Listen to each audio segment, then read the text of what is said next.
first of all, nice to see you again. Always good to see me. It is. It's a dream come true.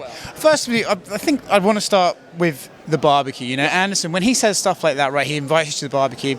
Do you sort of think, okay, that's his way of sort of showing me affection at this point? Yes, I did. I took it as gracious. I don't know if there's actually a barbecue that I've been invited to. I think it was a gesture, but I got his message, and frankly, I appreciate it. I have not laid eyes on Anderson or had any contact with him since we left the Octagon. And for me, that feels like yesterday, but it was more like a decade ago. So it is one of those things where, can you let bygones be bygones? Not everybody can. I think he was showing me a sign that he's put it behind us. I know that those nights were incredibly painful for you, and I'm sure that you don't love to reminisce about them. But when we see images of you two on stage hugging and stuff like that, it is a reminder that you are part of one of the most iconic rivalries in the sport's history. Is there some solace in that you can look at Anderson and be like, well, we did some good business? No, that's very sweet of you. And yeah, some of my best memories, when you talk about the pain that I have, that's true. But in fairness, some of the best memories I had, or some of the biggest moments, they involved Anderson, even if it was, not getting what I wanted. So yes, I know exactly what you're saying. When you're up there and you're doing a job, and Jake Paul starts attacking Dana White, do you sort of think, well, I wish this wasn't happening right now? They have a thing. Those two have a thing. So no, let them go have it. I think Dana enjoys it. I don't think that he would ever admit it. I think Dana enjoys having somebody to come at him. I mean, Dana's a fighter at heart. There's someone to fight with. I think he's happier that way. But do I feel a need to defend Dana at all times? Yeah. Yes, I do. I don't love it when somebody puts him down. I think you're right. Dana is a little bit combative, and I think he enjoys that. I think that's what gets him out of bed in the morning. This fight itself, right? You got Anderson Silva, and you mentioned it on stage that the age is going to be the thing that's most commonly mentioned. I think Jake Paul and his team would rather that wasn't the case, but it just is what it is. Do you think that's going to be a big factor in this fight? It's real. I mean, numbers don't lie, but I mean, a picture's worth 1,000 words. I've been studying Anderson Silva's physique, if you will, for 20 years, trying to judge where he was a 70-pounder, then he's up, to 185, then he moved to 205. But I studied these things. He looks the same as he did when I was competing with him years ago. I've never seen Jake Paul face to face. I've never been, and Jake Paul is very solid. They're going to meet at 187 pounds. That is dead. I guarantee Anderson's about 203 right now, and I guarantee Jake weighs the same thing, man. This is even money. When you look at the skills of Jake Paul, do you think this is one of those cases where his skills will never really match up to Anderson's, but it could be the youth that makes the difference, right? Do you think that's the case? Or do you think there's a world where, look, boxing is boxing, MMA is MMA, Jake Paul could be as proficient a boxer as Anderson right now? It would be very interesting. I mean, you have a footwork issue, you have a head movement issue. There's a couple of things on Anderson people don't talk about because he's so dynamic. They pay him compliments for being dynamic. They pay him compliments for being a champion.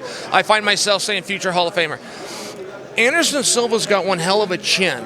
And if I was to tell you Jake Paul's going to have a fight, but I tell you, but he's not going to knock the guy out. I don't tell you anything else. I just say he's not going to knock the guy out. I think use Mike Tyson.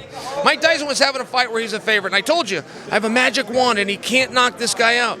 That would change your opinion greatly. I think it's extremely unlikely that Anderson gets knocked down, let alone knocked out, if we're using the past to be the trajectory to the future. And another thing about Anderson that people don't compliment is his conditioning. You go find me, let's use MMA terms, you go find me a fifth round that Anderson lost. You're not going to be able to do it. And that even includes over guys like Nick Diaz, who are known for coming on strong at the end. I don't think that people fully know how good Anderson is. I feel if Anderson, if we're going to buy into the narrative that he's not what he once was, he's something special. And believing that a guy who's only had a handful of fights has caught him, it's a risk at best. Two last ones, quick from me. As a parent, were you happy to hear Anderson say, no tattoos, we're not doing a bet with a tattoo? Yeah, I was. I don't know, man. These guys in MMA, they got a couple of things I don't know anything about. They've embraced the marijuana. I'm a prude. I don't like that, and I damn sure don't. I like the olden day where when people were doing the marijuana, they're doing it in hiding because they were embarrassed about it. And then when you got the tattoos, there's not very many people that don't have them. I like that Anderson spoke up about it.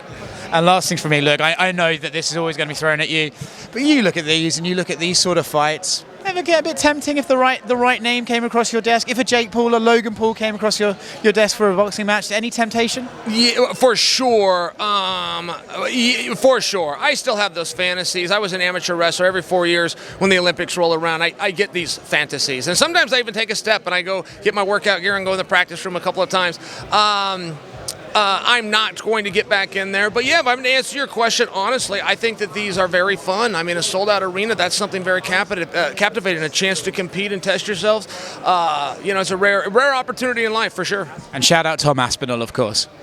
Tom Aspinall, is that what you said? Tom Aspinall. Oh, Tom Aspinall's the guy. Hey, this is my guy. I thought that Tom was the best heavyweight. I thought that he might be the best heavyweight. I really thought that going into Curtis Blades. And I don't care if it was 15 seconds that didn't go his way. When that fight was over, now I know I'm right. I could see it. The way Tom came right across that cage. Tom's the one that started that fight, just to understand.